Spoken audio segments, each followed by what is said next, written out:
कुपोषित बच्चों का पोषाहार हो, धात्री महिलाओं माताओं का पोषाहार हो या किशोरी कन्याओं का पोषाहार हो, उन तक पहुंचाने में अपना योगदान दिया है। लेकिन लगातार उसमें कुछ न कुछ सुधार भी किया और इस दौरान प्रदेश के अंदर स्मार्टफोन वितरित भी हुए और स्मार्टफोन से आप भी अपने आप को बता सकते हैं कि मैं कहां पर क्या कार्य कर रही हूं। अब जो अलग अलग रजिस्टर भरने की एक प्रक्रिया थी, तमाम प्रकार की औपचारिकताएं थी, मोदी जी जिस बात को लेकर कहते हैं कि तकनीक का उपयोग हमारे जीवन को और भी सरल कर सकता है और उस तकनीक ने आपके कार्य को और भी सरल किया है और आपके सम्मान में अभिवृद्धि भी की है। और आज उन्हीं सब बातों को लेकर के पिछले दिनों हम लोगों ने स्मार्टफोन वितरण के कार्यक्रम को यहां पे आगे बढ़ाया। ग्रोथ मॉनिटरिंग डिवाइस का वितरण भी यहां पर किया था और उस समय हम लोगों ने तमाम अन्य प्रकार के कार्यक्रमों को यहां पर जोड़ा था, जिसमें प्रदेश के अंदर आंगनबाड़ी केंद्रों में लगभग 5.5 लाख, जिसमें हम लोगों ने ग्रोथ मॉनिटरिंग डिवाइस, जिसमें स्टेडियोमीटर, इन्फेंट वेइंग स्केल और इन्फेंटोमीटर, इन सब को उपलब्ध कराने में भी मदद ली। और हम आभारी हैं प्रदेश के अपनी राज्यपाल महोदया का। आंगनबाड़ी के साथ उनका विशेष लगाव है। आंगनबाड़ी केंद्रों को गोद लेने, आंगनबाड़ी केंद्रों में आने वाले बच्चों के लिए तमाम प्रकार के उन सामग्रियों को उपलब्ध करवाने, जो वहां की आवश्यकता है, इसको उपलब्ध करवाने में उन्होंने बहुत बड़ी भूमिका का निर्वहन किया। अलग अलग जनपदों में जाकर के स्वयं भी सम्मेलन आयोजित किए। आंगनबाड़ियों के साथ जब राज्यपाल महोदया का सीधे संवाद होता है तो ये संवाद आप सबके सम्मान को और भी आगे बढ़ाने का कार्य करता है और वही संवाद की भाषा 2018 में हम लोगों ने निभाई थी। संवाद एक लोकतंत्र की ताकत है और लोकतंत्र की इस ताकत का इस्तेमाल, क्योंकि संवाद से बड़ी बड़ी समस्याओं का समाधान हो सकता है और हम लोगों ने भी इसी समस्या का समाधान संवाद के माध्यम से किया है। आज मुझे प्रसन्नता है कि अधिकतर आंगनबाड़ी केंद्रों के अपने भवन बन चुके हैं। कुछ के आज शिलान्यास हो रहे हैं, कुछ के लोकार्पण भी हुए हैं। और हमारा प्रयास होना चाहिए कि राष्ट्रीय शिक्षा नीति 2022 में लागू होनी है। 2022 में लागू होने तक हमारा प्रयास होना चाहिए कि प्रदेश की सभी आंगनबाड़ी केंद्रों के अपने अपने भवन बनकर के तैयार हो जाएं और हम भी उसके लिए अपने आप को तैयार कर सकें, क्योंकि यह एक परिवार का मामला नहीं, ये समाज और राष्ट्र निर्माण की उस प्रवर्तमान अभियान के साथ आप सब भी अपनी भूमिका को उसके साथ ढूंढ सकते हैं। कुछ आंगनबाड़ी आज कार्य प्रारंभ कर रही होंगी, कुछ ने 2 साल, कुछ ने 5 साल, कुछ ने 10 साल, कुछ ने 15 साल, कुछ ने 20 वर्ष तक काम किया होगा। लेकिन जब आप अपने क्षेत्र में कार्य करती होंगे, उस समय आप जब कभी अपना मूल्यांकन करते होंगे तो उस समय आप भी देख सकती हैं कि कौन बच्चे कुपोषित थे, कौन ऐसी धात्री मां है जो कुपोषित थी, कौन किशोरी एनेमिक थी, और आपने कैसे प्रयास करके उन्हें सामान्य श्रेणी में लाने में सफलता प्राप्त की। यह आपकी सफलता है। और फिर जब आप उसके अनुसार अपना मूल्यांकन करती हैं, अब तो आपके पास स्मार्टफोन भी आ गया है। स्मार्टफोन से उनकी फोटो लेकर के अगर आप अपने पास रखेंगे, आपके पास एक डाटा बनेगा और कभी कोई आपसे पूछे कि आखिर आपने क्या किया है, क्या आपकी प्रोग्रेस है, क्या आपने प्रगति की है, तब उस समय अपना स्मार्टफोन निकाल करके उनको बताइए कि ये है मेरा डाटा। अगर आपको देखना है ये बच्चा आज से 1 वर्ष पहले ऐसा था, 1 वर्ष के बाद उस बच्चे की स्थिति ये हुई है, ये बच्चा 10 साल पहले ऐसा था, आज वो इस रूप में खेलते कूदते हुए आज उस बच्चे को देख सकते हैं। ये प्रगति एक परिवार की नहीं होती, एक बच्चे की ही नहीं होती, एक परिवार की ही नहीं होती है। ये समाज की प्रगति को भी इंगित करता है, समाज भी उसके साथ जुड़ता है। अगर समाज का एक तबका कमजोर होगा तो समाज कभी सर्वांगीण विकास की परिकल्पना को साकार नहीं कर सकता। ये जो केंद्र सरकार और राज्य सरकार मिलकर के इस पूरे अभियान के साथ जुड़ती है, हम लोगों ने जो कुपोषित परिवारों को एक एक गाय देने की जो प्रक्रिया प्रारंभ की, इसलिए जिससे हम कुपोषण के खिलाफ देश की लड़ाई को आगे बढ़ा करके अपने राज्य की रैंकिंग को और अच्छा कर सकें और सुधार सकें, और उस प्रक्रिया के साथ आप सब जुड़ सकें। आप सब ने इस दिशा में अपने स्तर पर बेहतरीन प्रयास किया है और मुझे प्रसन्नता है कि आज हर प्रकार से न केवल इन कार्यक्रमों के साथ आप जुड़े हैं, बल्कि प्रदेश के अंदर अलग अलग आंगनवाड़ी केंद्रों में पोषण वाटिका के निर्माण की प्रक्रिया को भी तेजी के साथ आगे बढ़ाने में आप सब ने मदद की है। मुझे कई जनपदों में, ग्रामीण क्षेत्र में आंगनवाड़ी केंद्रों का निरीक्षण करने का अवसर प्राप्त हुआ था, और उस दौरान मैं देखता था कुछ न कुछ रचनात्मक गतिविधियां आज चल रही हैं, और मुझे लगता है कि अपनी रचनात्मक गतिविधियों को आगे बढ़ाने का कार्य आप लोग इसी प्रकार से करेंगे तो उसका लाभ भी हम सबको प्राप्त होगा, समाज को प्राप्त होगा। आज मुझे यहां पर बताते हुए प्रसन्नता है कि प्रदेश सरकार और केंद्र सरकार ने मिलकर के प्रदेश के अंदर जो कुल 3,06,829 आंगनबाड़ी कार्यकर्त्री, मिनी आंगनबाड़ी और सहायिकाएं हैं, इन सभी की दृष्टि से हम लोग अगर देखेंगे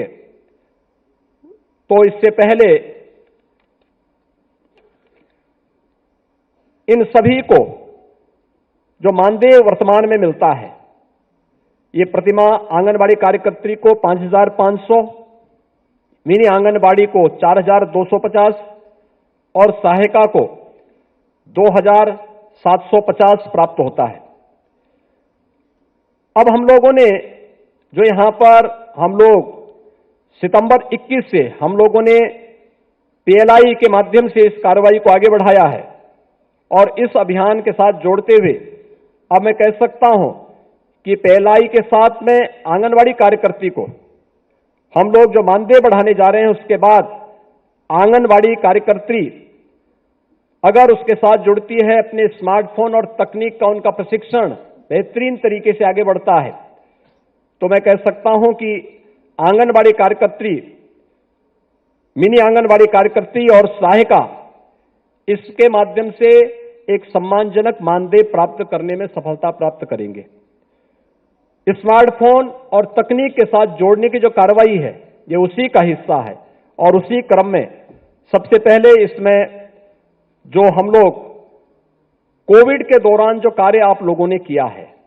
कोरोना कालखंड के दौरान निगरानी समिति के साथ जुड़ करके 1 अप्रैल 2020 से लेकर के 31 मार्च 2022 तक, यानी 2 वर्ष का, इन सभी को, जिसमें प्रतिमा आंगनवाड़ी कार्यकर्ती को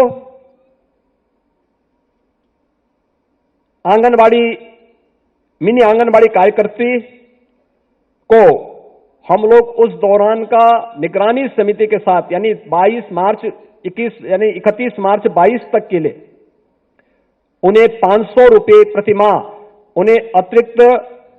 प्रोत्साहन राशि उपलब्ध करवा रहे हैं, और साथ ही साथ जो सहायिकाएं हैं उनको 250 रुपये प्रतिमाह एक तो उनको प्रोत्साहन राशि उपलब्ध करवा रहे हैं, क्योंकि उन्होंने उस दौरान निगरानी समिति के साथ मिलकर के अपने कार्यक्रम को बहुत बेहतरीन तरीके से आगे बढ़ाया है। जो मानदेय वर्तमान में मिलता है, ये प्रतिमा आंगनबाड़ी कार्यकर्त्री को 5,500, मिनी आंगनबाड़ी को 4,250 और सहायिका को 2,750 प्राप्त होता है। अब हम लोगों ने जो यहां पर हम लोग सितंबर 21 से हम लोगों ने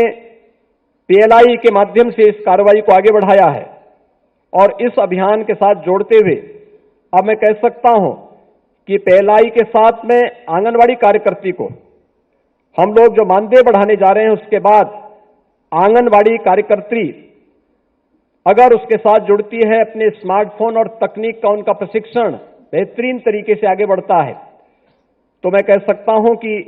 आंगनवाड़ी कार्यकर्त्री, मिनी आंगनवाड़ी कार्यकर्त्री और सहायिका इसके माध्यम से एक सम्मानजनक मानदेय प्राप्त करने में सफलता प्राप्त करेंगे। स्मार्टफोन और तकनीक के साथ जोड़ने की जो कार्रवाई है, ये उसी का हिस्सा है और उसी क्रम में सबसे पहले इसमें जो हम लोग कोविड के दौरान जो कार्य आप लोगों ने किया है, कोरोना कालखंड के दौरान निगरानी समिति के साथ जुड़ करके 1 अप्रैल 2020 से लेकर के 31 मार्च 2022 तक, यानी 2 वर्ष का, इन सभी को, जिसमें प्रतिमा आंगनवाड़ी कार्यकर्त्री को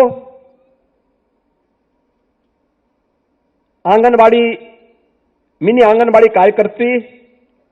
को हम लोग उस दौरान का निगरानी समिति के साथ, यानी 31 मार्च 22 तक के लिए उन्हें 500 रुपये प्रतिमाह उन्हें अतिरिक्त प्रोत्साहन राशि उपलब्ध करवा रहे हैं और साथ ही साथ जो सहायिकाएं हैं उनको 250 रुपये प्रतिमाह एक तो उनको प्रोत्साहन राशि उपलब्ध करवा रहे हैं, क्योंकि उन्होंने उस दौरान निगरानी समिति के साथ मिलकर के अपने कार्यक्रम को बहुत बेहतरीन तरीके से आगे बढ़ाया है।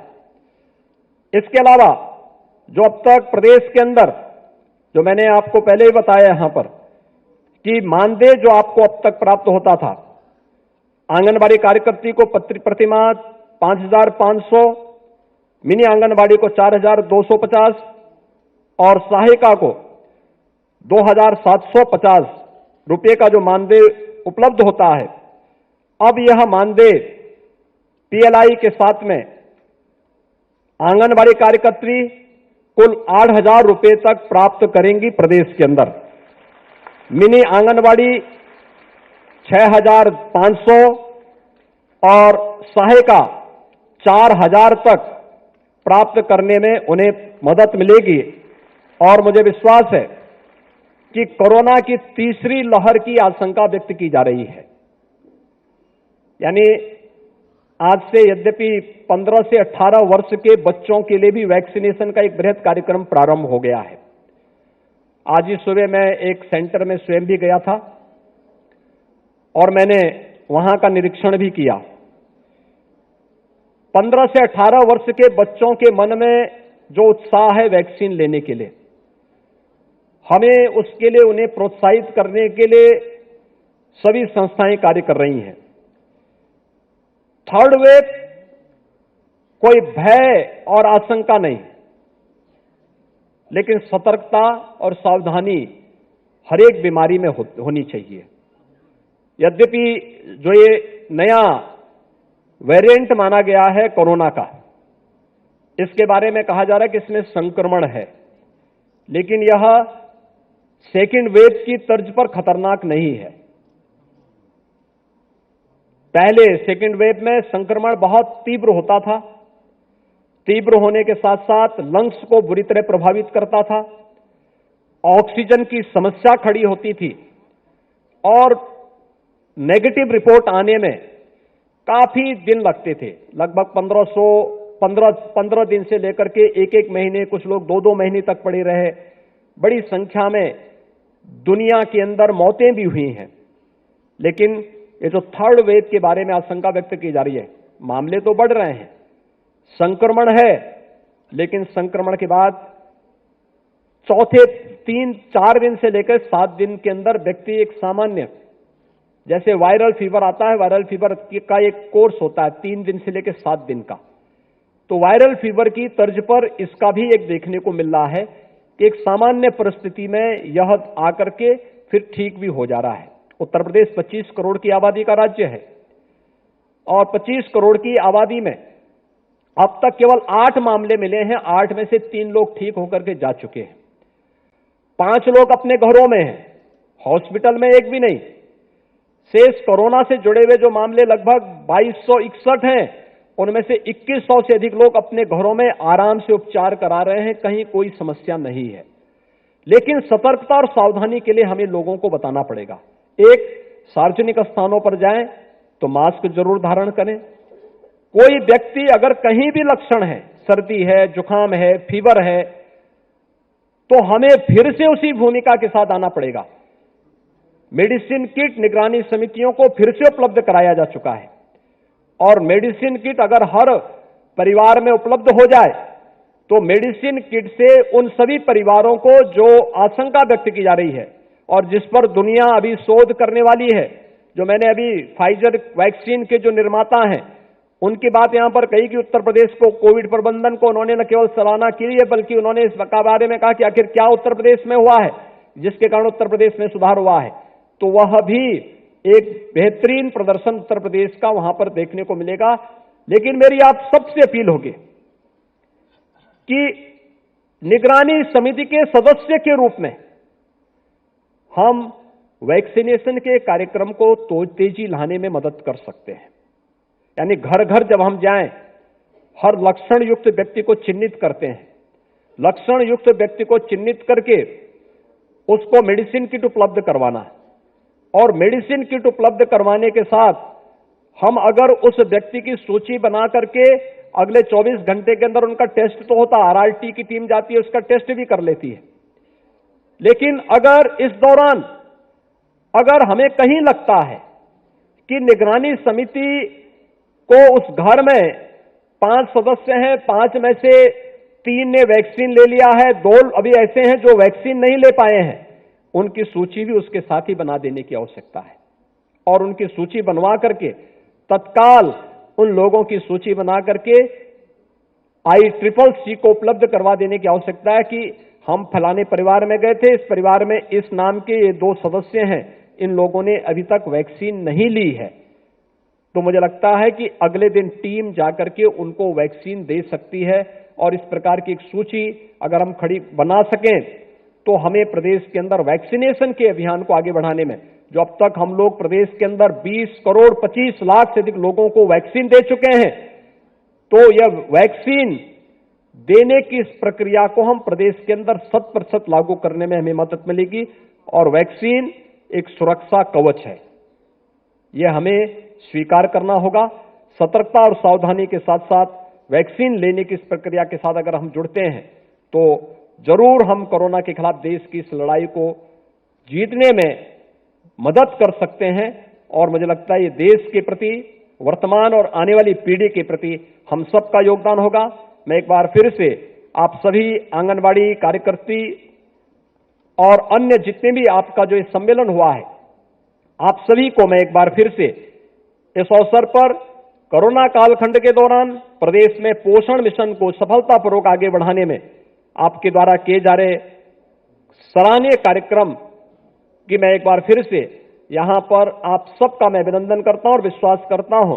कि प्रदेश के इस लक्ष्य को आगे बढ़ाने में आप निरंतर अपना योगदान देंगे। आप सबके प्रति मेरी शुभकामनाएं।